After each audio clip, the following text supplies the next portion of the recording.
ನಾಗದೋಷ, ಕಾಲಸರ್ಪದೋಷ, ಮಂಗಳ ದೋಷ, ಪಿತೃದೋಷ, ಶ್ರಪಿತ ದೋಷ, ಗುರು ಚಂಡಾಳ ದೋಷ ಇದೆಲ್ಲ ಕೂಡ ಹಿಂದೂ ಧರ್ಮದಲ್ಲಿ ಮಾತ್ರ ಇದೆಯಾ? ಯಾಕೆ ಬೇರೆ ಧರ್ಮದಲ್ಲಿ ಈ ದೋಷಗಳು ಇಲ್ವಾ ಅನ್ನೋ ಪ್ರಶ್ನೆ ಎಷ್ಟೋ ಜನಕ್ಕೂ. ನಮಸ್ಕಾರ ವೀಕ್ಷಕರೇ, ಎಷ್ಟೋ ವಿಷಯಗಳನ್ನ ಅಧ್ಯಯನ ಮಾಡಿದಾಗ ಎಷ್ಟು ಅಧ್ಯಯನ ಮಾಡಿದ್ರು ಸಾಕಾಗೋದಿಲ್ಲ. ತಿಳ್ಕೊಂಡಷ್ಟು ಸಮುದ್ರದ ಆಳಕ್ಕಿಂತ ಜಾಸ್ತಿ ಇರುತ್ತೆ ಅನ್ನೋ ಹಾಗೆ ನಾವು ತಿಳ್ಕೊಳ್ತಾರೆ. ಸಣ್ಣ ಪುಟ್ಟ ವಿಷಯಗಳನ್ನ ತಿಳ್ಕೊಳ್ತಾ ಇರ್ತೀವಿ, ಚರ್ಚೆ ಮಾಡ್ತಾ ಇರ್ತೀವಿ ಬಿಡಿ. ದೋಷಗಳ ಬಗ್ಗೆ ಇವತ್ತು ಕೆಲವಷ್ಟು ಡಿಸ್ಕಷನ್ ಒಬ್ಬೊಬ್ರು ಮಾಡ್ತಾ ಇದ್ರು. ಹಾಗೆ ಮಾತಾಡುವಾಗ ಬಂದಂತ ವಿಷಯಗಳು, ದೋಷಗಳು ಯಾವುದು? ನಾಗದೋಷ, ಕಾಲಸರ್ಪದೋಷ, ಮಂಗಳ ದೋಷ, ಪಿತೃದೋಷ, ಶ್ರಪಿತ ದೋಷ, ಗುರು ಚಂಡಾಳ ದೋಷ ಇದೆಲ್ಲ ಕೂಡ ಹಿಂದೂ ಧರ್ಮದಲ್ಲಿ ಮಾತ್ರ ಇದೆಯಾ? ಯಾಕೆ ಬೇರೆ ಧರ್ಮದಲ್ಲಿ ಈ ದೋಷಗಳು ಇಲ್ವಾ ಅನ್ನೋ ಪ್ರಶ್ನೆ ಎಷ್ಟೋ ಜನಕ್ಕೆ ಹುಟ್ಟುತ್ತೆ. ಯಾಕೆ ಅಂದ್ರೆ ನಾವೀಗ ನೋಡಿರ್ಬೋದು, ಹಿಂದೂ ಧರ್ಮದಲ್ಲಿ ಮಾತ್ರ ಇದನ್ನ ಫಾಲೋ ಮಾಡ್ತೀವಿ. ಅಯ್ಯೋ ಸರ್ಪದೋಷ ಆಗೋಯ್ತು, ಅಕಸ್ಮಾತ್ ಆಗಿ ಗೊತ್ತಿಲ್ಲದೆ ಒಂದು ಕಾರಲ್ಲಿ ಹೋಗುವಾಗ ಇಲ್ಲ ಬೈಕಲ್ಲಿ ಹೋಗುವಾಗ ಅವ್ ಮೇಲೆ ಹತ್ತಿಸ್ಬಿಟ್ವಿ ಬೈಕ್ನ ಕಾರಣ ಅಂದ್ರೆ ಸರ್ಪದೋಷ ಆಗೋಯ್ತು, ಇನ್ನ ನಮ್ಮ ಕತೆ ಮುಗೀತು. ನಾವು ಅದಕ್ಕೆ ಕುಕ್ಕೆ ಸುಬ್ರಹ್ಮಣ್ಯಕ್ಕೆ ಹೋಗ್ಬೇಕು, ಅಲ್ಲಿ ಸರ್ಪಶಾಂತಿ ಮಾಡಿಸ್ಬೇಕು, ಅದು ಇದು ಬಲಿ ಎಲ್ಲ ಮಾಡ್ಬೇಕು ಅನ್ನೋದು ನಂಬಿಕೆ. ಓಕೆನಾ? ಅದೇ ರೀತಿ ಮಾತಾಡೋದಾದ್ರೆ ಅಲ್ಲಿ ಲೊಚ್ ಕುಟ್ಟಿದ್ರೆ ಒಂದು ದೋಷ ಅಂತೀವಿ, ಬೆಕ್ಕು ಅಡ್ಡ ಬಂದ್ರೆ ಒಂದು ದೋಷ ಅಂತೀವಿ. ಎಷ್ಟೋ ದೇಶಗಳಲ್ಲಿ ಈ ಬೆಕ್ಕುನೇ ಕುಯ್ಕೊಂಡು ತಿಂತಾರೆ, ಅಲ್ಲಿನೇ ಸುಟ್ಕೊಂಡು ತಿಂತಾರೆ, ಯಾವುಗಳನ್ನ ಕತ್ತರಿಸಿ ತಿಂತಾರೆ. ಅವ್ರಿಗೆ ದೋಷ ತಟ್ಟೋದಿಲ್ವಾ? ಪ್ರಶ್ನೆ ಹುಟ್ಬಿಡುತ್ತೆ. ಯಾಕೆ ಅಂದ್ರೆ ನಾನು ಅಧ್ಯಯನ ಮಾಡ್ಬೇಕು, ಕೆಲವಷ್ಟು ಜನ ಡಿಸ್ಕಸ್ ಮಾಡಿದಾಗ ಇಂಥ ವಿಷಯಗಳೇ ಚರ್ಚೆ ಆಗೋದು. ಯಾಕೆ ನೀವು ಹಿಂದೂ ಧರ್ಮದಲ್ಲಿ ಇದನ್ನ ಫಾಲೋ ಮಾಡ್ತೀರಾ? ನಮಗೂ ದೋಷಗಳು ಬರ್ಬೇಕಲ್ಲ. ಈಗ ಚೈನೀಸು ಅವರು 16 ವರ್ಷಗಳಿಂದ, 16 ವರ್ಷ ಅಲ್ಲ 106 ವರ್ಷಗಳಿಂದ ಈ ನಾನ್ ವೆಜ್ ತಿನ್ಕೊಂಡೇ ಬಂದಿದ್ದಾರೆ. ಸಿಕ್ಕಿದ್ದೆಲ್ಲ ತಿಂತಾರೆ. ಯಾಕೆ? ಅಲ್ಲಿ ಹಾವು ಅದು ಇದು ಎಲ್ಲಾನು ತಿಂತಾರೆ ಅವರು. ಅವ್ರಿಗೆ ಯಾವ್ದು ದೋಷನೇ ಬರಲ್ವಾ? ದಿನನಿತ್ಯ ಏನಿಲ್ಲ ಅಂದ್ರೆ 1,000 ಹಾವುಗಳನ್ನಾದ್ರೂ ಸಾಯಿಸ್ತಾರೆ, ಬೆಳೆಸ್ತಾರೆ, ಸಾಯಿಸ್ತಾರೆ, ತಿಂತಾರೆ. ಜಿರಳೆಗಳು, ಎಲ್ಲಿಗಳು ಎಲ್ಲಾನು ಸಾಯಿಸ್ತಾರೆ, ತಿಂತಾರೆ. ಇಲ್ಲಿರೋ ಮನುಷ್ಯರು ಕೂಡ ಅಂದ್ರೆ ನಮ್ಮ ಭಾರತದಲ್ಲಿರೋರು, ಹಿಂದೂ ಧರ್ಮದಲ್ಲಿರೋರು ಎಷ್ಟೋ ಪ್ರಾಣಿಗಳನ್ನ ಬಲಿ ಕೊಡ್ತೀವಿ, ತಿಂತೀವಿ. ಅವಾಗ ದೋಷ ತಟ್ಟುತ್ತೆ ಅಂತ ಕೆಲವೊಬ್ರು ಹೇಳ್ತಾರೆ. ಬಟ್ ಆದ್ರೆ ತಿಂದು ಸತ್ತೋದವ್ರು ನಮ್ಮ ಹಿಂದಿನ ಪೂರ್ವಿಕರು ಎಷ್ಟೋ ಜನ ಇದ್ದಾರೆ. ಅವರು ದೋಷ ತಟ್ಟದೇ ಇರೋದು ನಮಗ್ ತಟ್ಟುತ್ತಾ ಗುರು ಅಂತ ಪ್ರಶ್ನೆ ಕೇಳೋರು ಇರ್ತಾರೆ. ಇನ್ನು ಅದನ್ನ ಬಿಟ್ರೆ ಇನ್ನೊಬ್ರ ಹತ್ರ ಮಾತಾಡುವಾಗ್ಲೂ ಅದೇ ಹೇಳಿದ್ದು, ನಾನು ಹಿಂದೂ ಧರ್ಮದಲ್ಲಿದ್ದೆ, ಈ ದೋಷ ತಟ್ಟುತ್ತೆ ಆ ದೋಷ ತಟ್ಟುತ್ತೆ ಅಂತ ಹೇಳ್ತಾ ಇದ್ರು. ತಲೆ ಕೆಟ್ಟೋಗ್ಬಿಟ್ಟು ಸುಮ್ಮನೆ ಕ್ರಿಶ್ಚಿಯನ್ಗೆ ಹೊರಟೋದೆ, ಇಲ್ಲ ಬುದ್ಧಿಸಮ್ಗೆ ಹೊರಟೋದೆ, ಇವಾಗ ಯಾವ ದೋಷ ತಟ್ಟುತ್ತೆ ಅಂತ ಪ್ರಶ್ನೆ ಮಾಡೋರು ಇದ್ದಾರೆ. ಉತ್ತರಗಳೇ ಸಿಗೋದಿಲ್ಲ. ಯಾರೊಬ್ಬೊಬ್ರು ಹೇಳ್ಬೋದು, ಬೈದು ಹೇಳ್ಬೋದು, ಇವಾಗಿಲ್ಲ ನಿಮ್ಮ ಮುಂದಿನ ಜನ್ಮದ ಕರ್ಮ ಕಾಡುತ್ತೆ, ಹಾಗೆ ಹೀಗೆ ಹೇಳ್ಬೋದು. ಬಟ್ ಸತ್ಯ ಯಾರು ನೋಡಿದ್ದಾರೆ? ಬೇಡ ಬಿಡುಗರು, ಈ ಜನ್ಮದಲ್ಲಿ ಏನಿದೆ ನೆಮ್ಮದಿಯಾಗಿ ಹೋಗ್ತೀವಿ, ಯಾವನು ಬೇಕು ನಿಮ್ಮ ಈ ಕತೆಗಳೆಲ್ಲ ಅನ್ನೋರು ಇಷ್ಟು ಜನ ಇದ್ದಾರೆ. ನಾನು ಅದೇ ಹೇಳಿದ್ದು, ನಮ್ಮ ಹಿಂದೂ ಧರ್ಮದಲ್ಲಿ ಎದುರಿಸಿ ಎದುರಿಸಿ ಎದುರಿಸಿ ಜನ ನಂಬಿಕೆನೆ ಕಳ್ಕೊಂಡ್ಬಿಡ್ತಾ ಇದ್ದಾರೆ. ಸತ್ಯನ ತಿಳಿಸ್ಲಿ, ಓಕೆನಾ? ಅದನ್ನ ಬಿಟ್ಟು ಕೆಲವಷ್ಟು ಸುಳ್ಳುಗಳಿಗೆ ಬಣ್ಣ ಹಚ್ಚಿ ಪೋರ್ಟ್ರೇಟ್ ಮಾಡಿ ಕಲರ್ಫುಲ್ ಆಗಿ ಕಾಣಿಸ್ತಾರೆ. ಕಲರ್ಫುಲ್ ಆಗಿ ಕಾಣಿಸಿದ ತಕ್ಷಣ ಅದೇ ಸತ್ಯ ಅಂತ ನಾವು ನಂಬ್ಕೊಂಡ್ಬಿಡ್ತೀವಿ. ಅದೇ ಇವತ್ತಾಗಿರೋದು. ಯಾವ್ದಾವ್ದೋ ಕತೆಗಳನ್ನ ಯಾವ್ಯಾವ್ದೋ ರೀತಿ ಬರೆದು ಇದು ಈ ರೀತಿ, ಇದು ಈಗಲ್ಲ ಹಾಗೆ ಅಂತ ಹೇಳಿ ಕೊನೆಗೆ ಜನ ಇದನ್ನ ಬಿಟ್ಟು ಹೋಗೋ ಕೆಲಸ ಮಾಡ್ತಾ ಇದ್ದಾರೆ ನಮ್ಮಲ್ಲಿರೋವ್ರೆ. ದಯವಿಟ್ಟು ಅದನ್ನ ಮಾಡಬೇಡಿ ಅಂತ ನಾನು ಹೇಳೋದಕ್ಕೆ ಇಷ್ಟಪಡ್ತೀನಿ. ಯಾಕೆ ಅಂದ್ರೆ ಹೇಳದ್ನಲ್ಲ, ಕಾಳ ಸರ್ಪದೋಷ ಅಂತ ಹೇಳಿ, ನೋಡಪ್ಪ ನೀನು ಈ ರೀತಿ ಮಾಡ್ಬೇಕು, ಆಶ್ಲೇಷ ಬಲಿ ಕೊಡ್ಬೇಕು, ಇದಕ್ಕೆ 2 ಲಕ್ಷ ಖರ್ಚಾಗುತ್ತೆ. ಅಕಸ್ಮಾತ್ ಆಗಿ ಅವ್ರಿಗೆ ಗೊತ್ತಿಲ್ಲ, ಕಾರಲ್ಲಿ ಹೋಗ್ತಾ ಇದ್ರು, ಯಾವ್ದೋ ಒಂದು ರಸ್ತೆನಲ್ಲಿ ಹೋಗೋ ಕಾಡ್ ರಸ್ತೆನಲ್ಲಿ ಅಡ್ಡ ಹಾವು ಬಂದ್ಬಿಡ್ತು, ಕಾರನ್ನ ಹಾವು ಮೇಲೆ ಹಚ್ಚಿದ್ರು, ಹಾವು ಸತ್ತೋಯ್ತು. ಅದು ಅಕಸ್ಮಾತ್ ಆಗಿದ್ದು, ಬೇಕು ಅಂತ ಏನ್ ಮಾಡಿಲ್ಲ. ಆದ್ರೂ ಕೂಡ ಸುಮ್ನೆ ಬಂದು ಮನೆಯಲ್ಲಿ ಹೇಳಿದಾಗ, ಅಯ್ಯೋ ಹೌದಾ ನಡಿ ನಮ್ಮ ಪೂಜಾರಿ ಕೇಳೋಣ, ಅವ್ರ ಹತ್ರ ಹೋಗ್ತಾ ಇದ್ದಾಗ ಅವ್ರು ಹೇಳ್ತಾರೆ ಕಾಳ ಸರ್ಪ ದೋಷ ಕಾಡುತ್ತೆ, ಅದಕ್ಕೆ ನೀವು ಈ ರೀತಿ ಮಾಡ್ಬೇಕು, ಇದಕ್ಕೆ 2 ಲಕ್ಷ ಖರ್ಚಾಗುತ್ತೆ. ಅದೇ ಒಬ್ಬ ಕ್ರಿಶ್ಚಿಯನ್ ಹಚ್ಚಿದ್ರೆ, ಒಬ್ಬ ಮುಸ್ಲಿಂ ಹಚ್ಚಿದ್ರೆ ಏನ್ ಮಾಡಿರೋನು? ಎಬ್ಬಳು ಹೋಯ್ತು ಹಾವು, ಏನೋ ಮಾಡೋದಕ್ಕಾಗೋದಿಲ್ಲ, ಅಕಸ್ಮಾತ್ ಆಗಾಯ್ತು ಸುಮ್ನೆ ಹೋಗಿರೋನು. ನಮ್ಮಲ್ಲಿ ಯಾಕೆ ಈ ತರ ಎದುರಿಸ್ತಾರೆ? ಅದೇ ಆಗ್ತಾ ಇರೋದು. ಒಂದು ನಂಬಿಕೆನ, ನೆಗೆಟಿವಿಟಿನ ಮೈಂಡ್ ಅಲ್ಲಿ ತುಂಬ್ತಾ ಹೋಗ್ತಾರೆ.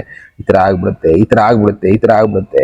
ಅದೇನಾಗುತ್ತೆ, ಆಟೋಮೆಟಿಕಲಿ ನಮ್ಮ ಮೈಂಡ್ ಅದ್ರ ಬಗ್ಗೆನೇ ಯೋಚನೆ ಮಾಡಿ ಮಾಡಿ ನಮ್ಮಲ್ಲಿರುವಂತ ನೆಗೆಟಿವಿಟಿ ಅನ್ನೋದು ಆಕ್ಟಿವೇಟ್ ಆಗಿ ಏನೋ ಒಂದು ಕೆಟ್ಟದಾಗ್ಬಿಡುತ್ತೆ. ಕೊನೆಗೆ ಏನ್ ಹೇಳೋದಕ್ಕೆ ಶುರು ಮಾಡ್ತಾರೆ ನೋಡ್ದ, ಅವತ್ತು ಹಾವು ಮೇಲೆ ಕಾರತ್ತಿಸಲ್ಲ, ಅದಕ್ಕೆ ಈ ತರ ಆಗೋಯ್ತು ಅಷ್ಟೇ. ನಮ್ಮ ನಂಬಿಕೆಗಳ ಜೊತೆ ಆಟ ಆಡ್ತಾರೆ. ಒಂದು ಮಾತು ಹೇಳ್ತಾರೆ, ಕರ್ತೃ ಕ್ರಿಯಾ ಕಾರಣ. ಅಹಂ ಬ್ರಹ್ಮಾಸ್ಮಿ ಅಂತ ನೀವು ಕೇಳಿರ್ತೀರಾ. ಅಂದ್ರೆ ನಮ್ಮಲ್ಲೇ ಬ್ರಹ್ಮ ಇದ್ದಾನೆ. ನಾವೇ ಕೆಲವಷ್ಟು ವಿಷಯಗಳಿಗೆ ಕರ್ತೃಗಳಾಗಿರ್ತೀವಿ, ಕ್ರಿಯೆಗಳಾಗಿರ್ತೀವಿ, ಕಾರಣ ಆಗಿರ್ತೀವಿ. ಅಂದ್ರೆ ಒಂದು ಪ್ರಾಣಿ ಹುಟ್ಟೋದಕ್ಕೆ ನಾವೇ ಕಾರಣ ಆಗಿರ್ಬೋದು, ಇಲ್ಲ ಸಾಯೋದಕ್ಕೆ ನಾವೇ ಕಾರಣ ಆಗಿರ್ಬೋದು, ಇಲ್ಲ ಅದು ಬದುಕೋದಕ್ಕೊಂದು ಕಾರಣ ನಾವೇ ಆಗಿರ್ಬೋದು. ಅದನ್ನೇ ಅವರು ಬೇರೆ ಬೇರೆ ರೀತಿಯಲ್ಲಿ ತಿಳಿಸೋದ್ರು, ತತ್ವಗಳ ರೂಪದಲ್ಲಿ ತಿಳಿಸೋದ್ರು. ಬಟ್ ಜನ ಅರ್ಥ ಮಾಡ್ಕೊಂಡಿದ್ದೆ ಬೇರೆ ತರ ಇತ್ತು. ಅದಕ್ಕೋಸ್ಕರನೇ ನಾನು ಒಬ್ಬರ ಹತ್ರ ಮಾತಾಡುವಾಗ ಒಬ್ರು ಇಬ್ರು ಅಂತ ಮಾತಾಡ್ತಾನೆ ಇರ್ತೀವಿ. ಬಟ್ ಕೆಲವಷ್ಟು ಜನ ವಿಡಿಯೋಗಳದ್ದು ಬರೋದಕ್ಕೆ ಒಪ್ಪೋದಿಲ್ಲ ಬಿಡಿ. ಈಗ ಮಾತಾಡುವಾಗ ಅವ್ರು ಹೇಳಿದ್ದೆ ಇಷ್ಟು, ಗುರು ನಿಮ್ ಧರ್ಮದಲ್ಲಿ ಇಷ್ಟೊಂದು ದೋಷಗಳು, ಯಾವ್ದಾವ್ದೋ ಪಿತೃದೋಷ ಅಂತಾರೆ, ಗುರು ಚಾಂಡಾಳ ದೋಷ ಅಂತಾರೆ, ಇನ್ಯಾವುದೋ ಶಪಿತ ದೋಷ ಅಂತಾರೆ, ಮಂಗಳ ದೋಷ ಅಂತಾರೆ, ನಕ್ಷತ್ರಗಳು ಅಂತಾರೆ, 28 ಪ್ರಾಬ್ಲಮ್ಗಳು ಅಂತಾರೆ. ನಮ್ಮ ಕ್ರಿಶ್ಚಿಯಾನಿಟಿಗೆ ಬಂದ್ಬಿಡಿ, ಇಲ್ಲಿ ಯಾವ ದೋಷನೂ ಇಲ್ಲ, ಯಾವ ಕರ್ಮನೂ ಇಲ್ಲ, ಏನು ತಲೆ ಕೆಡಿಸ್ಕೊಳಂಗಿಲ್ಲ ಅಂದ್ರು. ಅವ್ರ ಬೈಬಲಲ್ಲೂ ಬರ್ದಿದ್ದಾರೆ ಕೆಲವಷ್ಟು, ನಾನು ತಿಳ್ಕೊಳ್ತಾ ಹೋದಾಗ ಅವ್ರ ಬೈಬಲಲ್ಲೂ ಇಲ್ಲ ಈ ತರದಕ್ಕೆ ಈ ತರ ಕರ್ಮ ಕಾಡುತ್ತೆ, ನೀವು ಅದೇನೋ ಸ್ವರ್ಗಕ್ಕೆ ಹೋಗಲ್ಲ ನರಕಕ್ಕೆ ಹೋಗ್ತೀರಾ ಅನ್ನೋ ತರ ಅವ್ರ ಬೈಬಲಲ್ಲೂ ಬರ್ದಿದ್ದಾರೆ, ಕುರಾನಲ್ಲೂ ಬರ್ದಿದ್ದಾರೆ. ಬಟ್ ಆದ್ರೆ ಇಷ್ಟೊಂದು ತಲೆ ಕೆಡ್ಸೋ ಕೆಲಸ ಯಾರು ಮಾಡಿಲ್ಲ. ಹೀಗೆ ಮಾತಾಡುವಾಗ ಯಾರೋ ಒಬ್ರು ಅಂದಿದ್ರು, ಕ್ರಿಶ್ಚಿಯಾನಿಟಿ ಬಂದ್ಬಿಡಿ ಅಷ್ಟೊಂದಿಲ್ಲ, ಕ್ರಿಶ್ಚಿಯಾನಿಟಿನೂ ಬರಕ್ ಬೇಡ ಅಂದ್ರೆ ಈ ಜೈನಿಸಮ್ಗೋ ಇಲ್ಲ ಬುದ್ಧಿಸಮ್ಗೋ ಹೋಗ್ಬಿಡಿ, ಅವರು ಇಷ್ಟೊಂದೆಲ್ಲ ತಲೆ ಕೆಡಿಸ್ಕೊಳ್ಳಲ್ಲ, ಶಾಂತಿ ಶಾಂತಿ ಅಂತ ಇರ್ತಾರೆ, ಅಕಸ್ಮಾತ್ ಆಗೋದಕ್ಕೆ ಅವರು ತಲೆ. ಬಟ್ ಹಿಂದೂ ಧರ್ಮದಲ್ಲಿ ಮಾತ್ರ ಅಲ್ಲಿ ಲೊಚ್ಕುಟ್ಟಿದ್ರೆ ಒಂದು ದೋಷ, ಕಡ್ಡ ಬಂದ್ರೆ ಇನ್ನೊಂದು ದೋಷ. ಅಯ್ಯೋ ಏನೋ ನೆಗೆಟಿವಿಟಿ ಆಗೋಗ್ಬಿಡುತ್ತೆ. ಇವತ್ತು ನರಿ ನೋಡಿದ್ರೆ ಇವತ್ತು ಲಕ್ಕು ಅಂದ್ರೆ ನರಿನೇ ಮನೆ ಮುಂದೆ ಕಟ್ಕೊಂಡ್ಬಿಟ್ಟಿರೋರು ಎಷ್ಟೋ ಜನ, ಲಕ್ ಬರೋಂಗಿದ್ದಿದೆ. ಅಷ್ಟೇ ಸಿಂಪಲ್ ಆಗಿ ಹೇಳ್ಬೇಕು ಅಂದ್ರೆ ಇದೆಲ್ಲ ಕೂಡ ನಮ್ಮ ನಂಬಿಕೆ. ಆ ನಂಬಿಕೆ ಜೊತೆನೆ ನಾವು ಬದುಕ್ತಾ ಇದೀವಿ. ಆ ನಂಬಿಕೆಯಿಂದ ನಮ್ಮಲ್ಲಿ ಪಾಸಿಟಿವ್ ನೆಗೆಟಿವಿಟಿ ಬರ್ತಾ ಇದೆ, ಅಷ್ಟೇ ಡಿಫರೆನ್ಸ್. ಹೌದು, ಕಾಸ್ಮಿಕ್ ಎನರ್ಜಿ ಅನ್ನೋದು ಓದಿದೆ, ಅದು ನಮ್ಮನ್ನ ಪಾಸಿಟಿವ್ ಕರ್ಕೊಂಡು ಹೋಗುತ್ತೆ, ನೆಗೆಟಿವ್ ಕರ್ಕೊಂಡು ಹೋಗುತ್ತೆ. ಯಾಕೆ ಬೇರೆ ಧರ್ಮದವ್ರನ್ನ ಕರ್ಕೊಂಡು ಹೋಗಲ್ವಾ? ಮುಸ್ಲಿಂ ಅವ್ರನ್ನ ಕರ್ಕೊಂಡು ಹೋಗಲ್ವಾ? ಇಲ್ಲ ಜೈನಿಸಮ್ ಅವ್ರನ್ನ ಕರ್ಕೊಂಡು ಹೋಗುತ್ತೆ. ಯಾವ ಧರ್ಮನೂ ಬೇಡ, ಈ ಕಾಡಲ್ಲಿ ಇರ್ತಾರೆ ಜನ, ಅವ್ರನ್ನ ಕರ್ಕೊಂಡು ಹೋಗಲ್ವಾ? ಅವರು ಕೂಡ ಪೂಜೆ ಮಾಡ್ತಾರೆ, ಪ್ರಕೃತಿನ ದೇವರು ಅಂತ ಪೂಜೆ ಮಾಡ್ತಾರೆ. ಆ ಪ್ರಕೃತಿ ಅವ್ರನ್ನ ಕಾಪಾಡೋ ಕೆಲಸ ಮಾಡುತ್ತೆ. ಒಟ್ನಲ್ಲಿ ಭೂಮಿ ಮೇಲೆ ಇರುವಂತ ಎಲ್ಲಾ ಜನರು, ಬೇಡ ಜನ ಬೇಡ ಬಿಡಿ, ಪ್ರಾಣಿಗಳು ಕೂಡ ಫೀಲ್ ಮಾಡುತ್ತೆ. ಫೀಲಿಂಗ್ ಎಲ್ಲಿಂದ ಬರುತ್ತೆ? ನೇಚರ್ ಅನ್ನೋದೇ ಕೊಡ್ತಾ ಇರೋದು. ಆ ನೇಚರ್ ವಿರುದ್ಧವಾಗಿ ನಾವು ಯಾವತ್ತು ಯೋಚನೆ ಮಾಡ್ತಾ ಹೋಗ್ತೀವಿ, ಅದೇ ಸ್ವಲ್ಪ ಇಂಪ್ಯಾಕ್ಟ್ ಆಗುತ್ತೆ. ಎಕ್ಸಾಂಪಲ್, ಈ ಮೀನಿಗೆ, ಹುಟ್ಟಿದ ಮೀನಿಗೆ ಯಾರು ಈಜಾಡೋದು ಹೇಳ್ಕೊಡ್ತಾರೆ? ಯಾರು ಇಲ್ಲ. ಈ ಅಕ್ಕಿಗೆ ಹಾರಾಡೋದು ಯಾರು ಹೇಳ್ಕೊಡ್ತಾರೆ? ಕಲ್ತ್ಕೊಂಡ್ಬಿಡುತ್ತೆ, ಹಾರಾಡತ್ತೆ. ಮೀನುಗಳು ನೀರಲ್ಲಿ ಆರಾಮಾಗಿ ಈಜಾಡುತ್ತೆ, ಹುಟ್ಟಿದ ಮೀನುಗಳು. ಇನ್ನ ನಾಳೆ ಅನ್ನೋದ್ರ ಬಗ್ಗೆ ಚಿಂತನೆ ಇಲ್ದಿರೋ ಎಷ್ಟೋ ಪ್ರಾಣಿಗಳು ಕಾಡಲ್ಲಿ ಬದುಕ್ತಾ ಇದ್ದಾವೆ. ಮನೆಯಲ್ಲಿ ಸಾಕಿರೋ ನಾಯಿಗೆ ನಾಳೆ ಸೋಮವಾರ ನಾನ್ ವೆಜ್ ತಿನ್ಬಾರ್ದು, ಬುಧವಾರ ಇದನ್ ಮಾಡಬಾರ್ದು, ಗುರುವಾರ ಹೀಗೆ ಬದುಕಬೇಕು ಅಂತ ಗೊತ್ತಾ? ಇಲ್ಲ.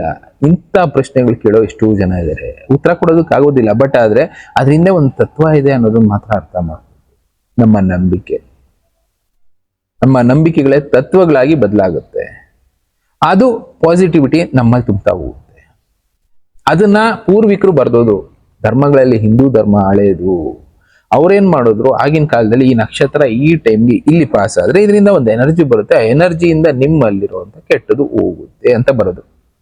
ನಂಬೋರ್ ನಂಬಿ ಬಿಡೋರ್ ಬಿಡಿ ಅಂತಾನೆ ಹೇಳಿದ್ರು. ಆದ್ರೆ ಎಷ್ಟೋ ಜನ ಬೇರೆ ಬೇರೆ ಧರ್ಮಗಳು ಕನ್ವರ್ಟ್ ಆದವ್ರು ನಂಬಲ್ಲ ಬಿಡಿ. ನೀವು ನಂಬೇಕು ಬಿಡಬೇಕು ಅದು ನಿಮ್ಗೆ ಬಿಟ್ಟಿದ್ದು. ಬಟ್ ಆದ್ರೆ ಒಂದರ್ಥ ಮಾಡ್ಕೊಳ್ಳಿ, ನಮ್ಮ ನಂಬಿಕೆನೇ ಜೀವನ. ಅಹಂ ಬ್ರಹ್ಮಾಸ್ಮಿ ಅಂತ ಅದಕ್ಕೆ ಹೇಳಿದ್ರು. ನಮ್ಮಲ್ಲೇ ಭಗವಂತ ಇದ್ದಾನೆ. ಬಟ್ ಆದ್ರೆ ನಮ್ಮಲ್ಲಿರೋ ಭಗವಂತನ ಆಚೆ ತೆಗಿಯೋ ಕೆಲಸ ಯಾರು ಕೂಡ ಮಾಡಲ್ಲ.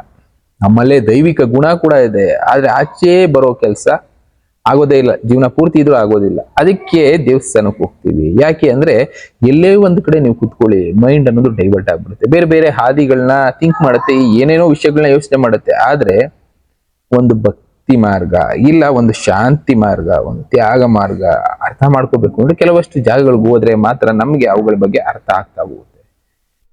ಅಂತ ಜಾಗಗಳನ್ನ ಹಿಂದಿನ ಕಾಲದಲ್ಲಿ ಪೂರ್ವಿಕರು ದೇವಸ್ಥಾನಗಳಲ್ಲಿ ಸೃಷ್ಟಿ ಮಾಡಿದ್ರು. ಅಲ್ಲಿ ಕೆತ್ತನೆಗಳ ಮೂಲಕ ತಿಳಿಸೋ ಕೆಲಸ ಮಾಡಿದ್ರು. ಇವತ್ತು ಆಡಂಬರದ ದೇವಸ್ಥಾನಗಳಾಗಿದೆ ಬಿಡಿ. ಬಟ್ ಆದ್ರೆ ನಿಜವಾದ ದೇವಸ್ಥಾನಗಳು ಯಾವುದು ಅಂದ್ರೆ ಇಂಥ ವಿಷಯಗಳನ್ನ ಯಾರಿಗೆ ತಿಳಿಸ್ಕೊಡ್ತಾರೆ? ಸತ್ಯ ಯಾವುದು? ನಾನು ಅದೇ ಹೇಳಿದೆ, ಅವ್ರಿಗೆ ಬರ್ದೇ ಇರೋ ದೋಷ ಹಿಂದೂ ಧರ್ಮದವ್ರಿಗೆ ಬರುತ್ತೆ ಅಂದ್ರೆ ನಂಬೇಕಾ ಬೇಡವಾ ಅನ್ನೋ ಪ್ರಶ್ನೆ ಹುಟ್ಬಿಡುತ್ತೆ. ಎಷ್ಟೋ ಜನ ಕನ್ವರ್ಟ್ ಆಗಿರೋರು ಆರಾಮಾಗಿ ಇದ್ದಾರೆ, ಅವ್ರಿಗೇನು ದೋಷನೇ ಬಂದಿಲ್ಲ. ಆದ್ರೆ ನಾನು ಯಾಕೆ ಇದ್ರಲ್ಲಿ ಇದ್ಕೊಂಡು ಇಷ್ಟೊಂದು ಖರ್ಚು ಮಾಡ್ಕೊಂಡು ಯಾಕೆ ಒದ್ದಾಡಬೇಕು ಅನ್ನೋ ಯೋಚನೆಗಳು ಎಷ್ಟೋ ಜನ ಬರುತ್ತೆ. ಬಟ್ ಆದ್ರೆ ಅರ್ಥ ಮಾಡ್ಕೊಳ್ಳಿ, ಕೆಲವಷ್ಟು ಡೆಸ್ಟಿನಿಗಳನ್ನ ಬರೆದಿರ್ತಾನೆ. ಅವರು ನಂಬ್ತಾರೆ, ಯಾರು ಕ್ರಿಶ್ಚಿಯನ್ಸು ನಂಬ್ತಾರೆ, ಮುಸ್ಲಿಮ್ಸು ನಂಬ್ತಾರೆ, ಈ ಬೌದ್ಧಿಸಮ್ ಇನ್ನೊಬ್ರು ನಂಬ್ತಾರೆ, ಕಾಡಲ್ಲಿರೋರು ಕೂಡ ನಂಬ್ತಾರೆ, ಏನೋ ಗೊತ್ತಿಲ್ಲದೆ ಇರೋರು, ಪ್ರಾಣಿಗಳು ಕೂಡ ನಂಬುತ್ತೆ. ಹೌದು, ಅಗೋಚರ ಶಕ್ತಿಗಳು ಭೂಮಿ ಮೇಲೆ ಎಷ್ಟೋ ಇದೆ, ಅವುಗಳು ನಮಗೆ ದಾರಿ ತಿಳಿಸೋ ಕೆಲಸ ಮಾಡುತ್ತೆ ಅಂತ ಇರುವಂತದ್ದೇ ನಂಬಿಕೆ. ಆ ನಂಬಿಕೆ ಮೇಲೆ ನಮ್ಮ ಜೀವನ ನಡೆಯುತ್ತೆ. ಅದನ್ನೇ ಹೇಳ್ಬೇಕು ಅಂತ ಬಂದೆ. ಎಲ್ಲೆಲ್ಲ ಹೊರಟೋಗುತ್ತೆ ಡಿಸ್ಕಸ್ ಮಾಡ್ತಾ ಮಾಡ್ತಾ ಹೇಳ್ತಾ ಹೋದ್ರೆ. ದೋಷಗಳು ಅಕಸ್ಮಾತ್ ಆಗಾದ್ರೆ ಯಾವುದೂ ದೋಷಗಳು ತಟ್ಟುವುದಿಲ್ಲ. ಅವೆಲ್ಲ ನಮ್ಮ ಹಿರಿಯರು ನಮಗೆ ಭಯದಿಂದ ಬದುಕೋದಕ್ಕೆ ತೋರಿಸಿದಂತ ಒಂದು ದಾರಿ ಅಷ್ಟೇ. ಒಂದು ಕಾನ್ಶಿಯಸ್ ಮೈಂಡ್ ಅಲ್ಲಿ ಹೋಗ್ಲಿ ಅಂತ ಮಾಡದಂತ ವೇ ಅಷ್ಟೇ. ಆ ವೇನೇ ಇಟ್ಕೊಂಡು ನಾವು ಮೂಢತ್ವದಲ್ಲಿ ಬದುಕ್ತಾ ಇದ್ದೀವಿ. ನಾಗದೋಷ ಆಗ್ಬೋದು, ಕಾಳ ಸರ್ಪ ದೋಷ ಆಗ್ಬೋದು, ಅವ್ರಿಗಿಲ್ದೇ ಇರೋದು ನಮಗ್ ಬರುತ್ತಾ? ಅಕಸ್ಮಾತ್ ಆಗೋದು, ಗೊತ್ತಿಲ್ಲದೆ ಆಗೋದು ತಪ್ಪೇ ಅಲ್ಲ. ಇಲ್ಲ ಕೆಲವೊಂದ್ಸಲ ಗೊತ್ತಿದ್ದು ಆಗೋದು, ಇಟ್ಸ್ ಎ ಡೆಸ್ಟಿನಿ ಅಂತ ಕರೀತಾರೆ. ಯಾಕೆ ಅಂದ್ರೆ ಗೊತ್ತು. ಮಹಾಭಾರತದಲ್ಲಿ ಎಷ್ಟೋ ಕಥೆಗಳಿದಾವೆ ಬಿಡಿ ಅದಕ್ಕೆ ರಿಲೇಟೆಡ್ ಆಗಿ. ರಾಮಾಯಣ ಕಾಲದಲ್ಲಿ ಎಷ್ಟೋ ಕಥೆಗಳಿದಾವೆ. ಅಂತ ಧರ್ಮರಾಯನೇ ಸುಳ್ಳನ್ನ ಹೇಳುವಂತ ಸಂದರ್ಭ ಬಂತು ಅಂದ್ರೆ, ಗೊತ್ತಿದ್ದು ಸುಳ್ಳು ಹೇಳೋ ಸಂದರ್ಭ ಬಂತು ಅಂದ್ರೆ ಇಟ್ಸ್ ಎ ಡೆಸ್ಟಿನಿ. ಇದೇ ರೀತಿ ಹೋದ್ರೆ ಪಿತೃದೋಷ, ಗುರು ಚಾಂಡಾಳ ದೋಷ, ಇನ್ನ ಶಪಿತ ದೋಷ ಅಲ್ಲಿಗೆ ಬರೆದ್ಬಿಟ್ರು. ಶಪಿತ ದೋಷ ಅಂದ್ರೇನು, ಹಿಂದಿನ ಜನ್ಮದಲ್ಲಿ ನಿಮ್ಗೆ ಯಾವ್ದೋ ಒಂದು ಕೆಟ್ಟ ಇದಕ್ಕೆ ನಿಮ್ಗೆ ಶಾಪ ಕೊಟ್ಟಿರ್ತಾರೆ, ಆ ಶಾಪಕ್ಕೆ ನಿಮ್ಗೆ ಇವಾಗ ಈಗ ಗುರಿ ಆಗ್ತೀರಾ ಅನ್ನೋ ರೀತಿ ಎಲ್ಲ ಬರೆದ್ಬಿಟ್ರು. ಆ ರೀತಿ ಹೋಗೋದಾದ್ರೆ ಎಲ್ಲರೂ ಕೂಡ ಶಾಪಿತಾರೆ. ಯಾರನ್ನ ಬಿಟ್ಟಿದೆ ಜಗತ್ತು? ಯಾರನ್ನೂ ಬಿಟ್ಟಿಲ್ಲ. ಆದ್ರೂ ಕೂಡ ನಂಬಿಕೆ ಅನ್ನೋದೇ ನಮ್ಮ ಜೀವನದಲ್ಲಿ ಒಂದೊಂದ್ಸಲ ಪಾಸಿಟಿವ್ ಆಗಿ ಕರ್ಕೊಂಡು ಹೋದ್ರೆ, ಕೆಲವಷ್ಟು ಸಲ ನೆಗೆಟಿವ್ಗೆ ಜಾಸ್ತಿ ಕರ್ಕೊಂಡು ಹೋಗ್ಬಿಡುತ್ತೆ. ಈ ತರ ಆಗ್ಬಿಡುತ್ತೆ ಭಯದಲ್ಲೇ ಆಗೋಗ್ಬಿಡುತ್ತೆ. ನಂಬಿಕೆ ಜೊತೆ ಆಟ ಅನ್ನೋದನ್ನ ಆಡೋದಿಕ್ಕೆ ಜನಗಳು ಶುರು ಮಾಡ್ಬಿಟ್ರು. ಅದರಿಂದ ದುಡ್ಡು ಮಾಡ್ಕೊಳ್ಳೋದು ಕೆಲವಷ್ಟು ಜನ ದಾರಿಗಳು ನೋಡ್ಕೊಂಡ್ಬಿಟ್ರು. ಆದ್ರೆ ಸತ್ಯ ಏನು ಅಂತ ತಿಳಿಸೋ ಕೆಲಸ ಬಿಟ್ಬಿಟ್ರು. ತಿಳ್ಕೊಳ್ತಾ ಹೋಗಿ ಪ್ರಶ್ನೆಗಳು ಹುಟ್ಲಿ, ಪ್ರಶ್ನೆಗಳಿಂದ ಉತ್ತರಗಳನ್ನ ಹುಡುಕ್ತಿವಿ, ಉತ್ತರಗಳು ನಮ್ಗೆ ದಾರಿ ತೋರಿಸುತ್ತೆ. ನಾನು ಹೇಳಿರೋದು ಎಷ್ಟು ಜನಕ್ಕೆ ಅರ್ಥ ಆಗಿರಲ್ಲ. ಅರ್ಥ ಆಗಿರೋರು ಅರ್ಥ ಮಾಡ್ಕೊಳ್ಳಿ, ಅರ್ಥ ಆಗದೆ ಇರೋರು ಮುಂದೆ ಅರ್ಥ ಆಗ್ತಾ ಹೋಗುತ್ತೆ. ಇನ್ನ ಬೇರೆ ಬೇರೆ ವಿಷಯಗಳನ್ನ ನಾನು ತಿಳಿಸ್ತಾ ಹೋಗ್ತೀನಿ. ಒಂದು ವಿಷಯ ಮಾತ್ರ ಸತ್ಯ, ಜ್ಞಾನಿಗಳು ಹೇಳಿದ್ದು ಅಹಂ ಬ್ರಹ್ಮಾಸ್ಮಿ, ನಮ್ಮಲ್ಲೇ ಭಗವಂತ ಇದ್ದಾನೆ. ಆದ್ರೆ ನಮ್ಮಲ್ಲಿರುವಂತ ಭಗವಂತನ ನಾವು ಆಚೆ ತೆಗಿಬೇಕು ಅಂದ್ರೆ ಯಾವುದೋ ಒಂದು ಜಾಗಕ್ಕೆ ಹೋಗಿ ತೆಗಿಬೇಕು. ಆ ಜಾಗಕ್ಕೆ ಹೋದಾಗ ಮಾತ್ರ ನಮ್ಮಲ್ಲಿರೋ ಭಗವಂತ ಆಚೆ ಬರ್ತಾನೆ. ಕರ್ತೃ ಕ್ರಿಯಾ ಕಾರಣ ನಮ್ಮ ಕೈಲೇ ಮಾಡಿಸ್ತಾನೆ. ಆ ಜಾಗಗಳು ಯಾವುದು? ಅದೇ ಕರ್ಕೊಂಡು ಹೋಗುತ್ತೆ.